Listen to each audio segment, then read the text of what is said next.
What up, YouTube? I'm back again. The hat trick. One more again, that is Big Lou tapping back in. What it do with Big Lou? NFZR2, baby. You already know, right? It's the first time you come to the channel. Be highly appreciated if you subscribe.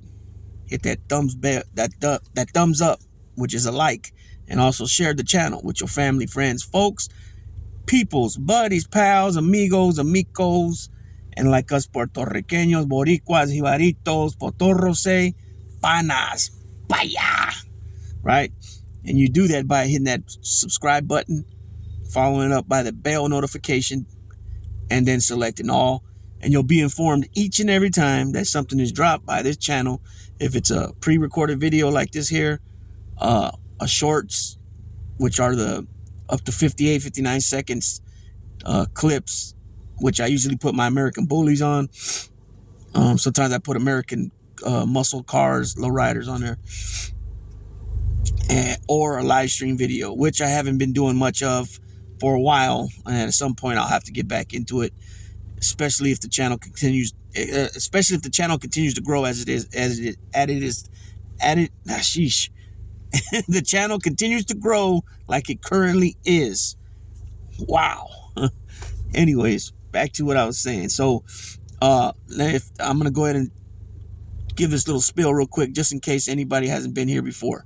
So on this channel, at What It Do with Big Lou, NFZR2. The NFZR2 stands for No Fly Zone Ricans 2, because I originally started on the No Fly Zone, and we put Ricans in the title with No Fly Zone because when people would try to look it up, there'd be a lot of different things under No Fly Zone.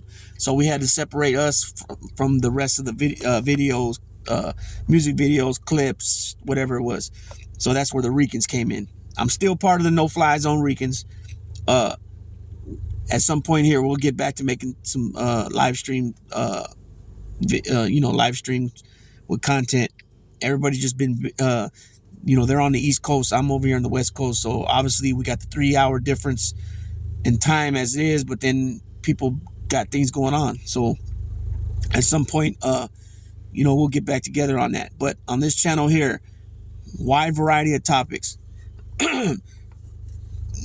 Life experience things, like I've done a couple videos already on life experience. I probably need to do a few more on life experience stuff, more than what I originally wanted. So far I've done one on dementia, speaking about my grandmother and my aunt that suffered from it. I've dealt with a couple of different things on there, and I got a few other ones I want to deal with and put on the channel. I also have done some collabing with other channels, and still look forward to doing that some more. I talk prison reform, true crimes,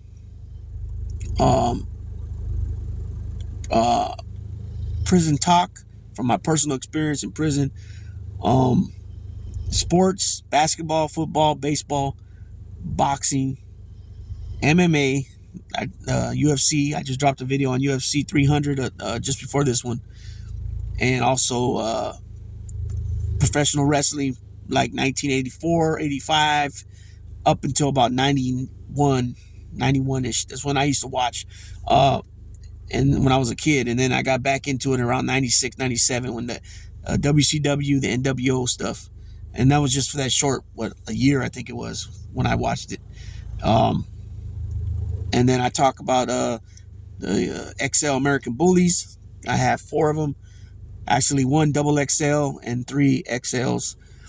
And then recently, about a month ago, I started doing political videos, which I wanted to stay away from for the longest, but now I just can't stay away no more.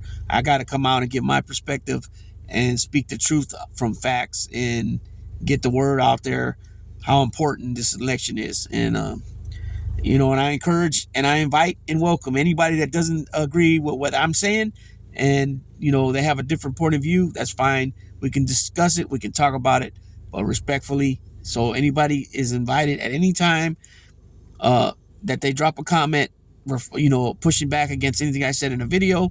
Just let me know. This is I'll say it more in the future, but this is just this is another I guess not a warning, but I'm just putting it out there so they know, you know, pa que tú lo sepa. That means just so you know, uh, that you're invited to come on and we can talk about it, and we can make a live stream, you know, schedule it, and when you got time, and we can talk about it, the issues, talk about, you know, what's good for the country, what's not good for the country, foreign and domestically, and, you know, we can go from there. But this video is about OJ Simpson. I did a Simpson video the other day when learning of his passing, and spoke, you know, quickly about him. But this video is about you know, OJ's been in the Hall of Fame since the mid 80s, early 80s. I think he got in 85. First ballot Hall of Famer, no doubt about it. He played football 11 seasons. He was drafted first overall by the Buffalo Bills in 1969, I believe it was. So his first season was 70. He's the NFL MVP for 1973, which he rushed for over 2,000 yards, the first to ever do it. Keep in mind, Adrian Peterson did it later, and I think somebody else did it too. I think, was it Curtis Martin? I can't remember. It might just be Adrian Peterson, but I think something's telling me two more guys did it. I think Eric Dickerson might have too. But keep in mind that when OJ did it, they were only playing 14 games a season. So you're talking two more games that these other guys, you know, accomplished it. So it's still a big feat, you know, to even do it within 16 games. But 14 games, that's separating the men from the boys, so, you know, so to speak. OJ, and keep in mind too, in OJ's first couple of seasons, he was not playing. He didn't play how everybody expected him to play. It took him some time, kind of like Steph Curry. You know, Steph Curry came out, he had some injuries, and it took him a couple of seasons to get going. But once he started getting going, there's nobody like him. And so OJ Simpson was a specimen before his time. You know, other than OJ Simpson, I can only think of, off the top of my head, Jim Brown. Right, that's pretty much the only guy that was ahead of time when it comes to that position, and how he took it to the next level and then some. Right, to infinity and beyond, as we can say. But OJ was a tremendous talent. You know, unfortunately for him, he was drafted by the Buffalo Bills, where it's very cold, as we see now. Even to these days, a lot of the games are played in the snow, frigid temperatures, freezing cold. You know what I'm saying? Just imagine back then, they didn't have all the technology and gadgets and like they do now. You know, they got everything and anything you could think of to make things easier on athletes. You know what I'm saying? And you know, or OJ was, because of his knee injuries and arthritis and stuff like that with the cold, you know, he only played 11 seasons. But he's also he's also ranked the 41st NFL player ever out of the first 100. So that's a hell of a feat too, right there. The reason I'm bringing this up is because it's been talked about, like, is Camden Yards, are they going to take him out of the Hall of Fame or something like that? And it's like, why would they? If they were going to do that, they would have did that back in the 90s when he got arrested for the double slayings, right, of his ex-wife Nicole Brown Simpson and her friend Ron Goldman, which ultimately he beat in court, not guilty. And then, you know, some years later, he was arrested in Las Vegas for armed robbery and a conspiracy and all that. And he got 9 to 33 years, and he did a little over 9 years. Recently, he just passed away from cancer. And last time he was actually seen on a video on social media was like in February. So he must have had a really bad, really rough on him these last couple months before his passing. But again, back to the subject at hand was, you know, is he going to be removed from the Hall of Fame? It's like, well, why would they remove him now after all these years? You know, you're talking almost 30 years from the time that these folks were killed, which is unfortunate, horrible event, especially the way it was done, right? That was almost 30 years ago, you know, and they hadn't removed him from the Hall of Fame yet. Plus, like I said, he was found not guilty by a jury of his peers, and was found not guilty. And, you know, I don't think when it comes to that, I mean, yeah, is it horrible? Yeah, he was never found guilty. Now, if he was found guilty of it and went to prison off for that, they probably might have done something, maybe. But the president of the NFL Hall of Fame said that his accomplishments on the field is going to keep him in that Hall of Fame, period. And that's it. And to be honest, the article wasn't even long. It pretty much just said everything I said now. Um, and so, OJ's not going nowhere. He's going to stay in that hall. And that's where he belongs. And same thing, and Pete Rose belongs in the Hall of Fame like 25 years ago. You know what I mean? You're talking about gambling on his own team. He ended up admitting to it. The problem with that when it comes to Pete Rose is it's kind of like what he said in the Vlad TV interview is that, these commissioners are not going to step on each other's feet, kind of, so to speak. It's kind of like how a judge in a case, a lot of times if another judge makes a decision, a ruling on something, say another judge, like a makeup judge or something, they're not going to override what the previous judge said. It's kind of like that. In other words, he was suspended. There's been numerous other baseball commissioners since then, and they still haven't decided to remove him from that ban list, and that way he can get into the Hall of Fame. You know what I mean? And it's gonna unfortunately be like how you said, he'll probably get in after he dies, but he won't see it.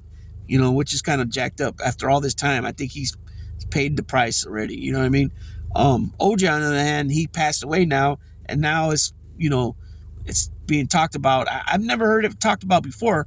I'm pretty sure it was brought up when when he got arrested and all that, and probably even after he was found not guilty. But there's no reason for them to take him out. What he did on the football field. Like I said, he was enshrined in the Hall of Fame in '85.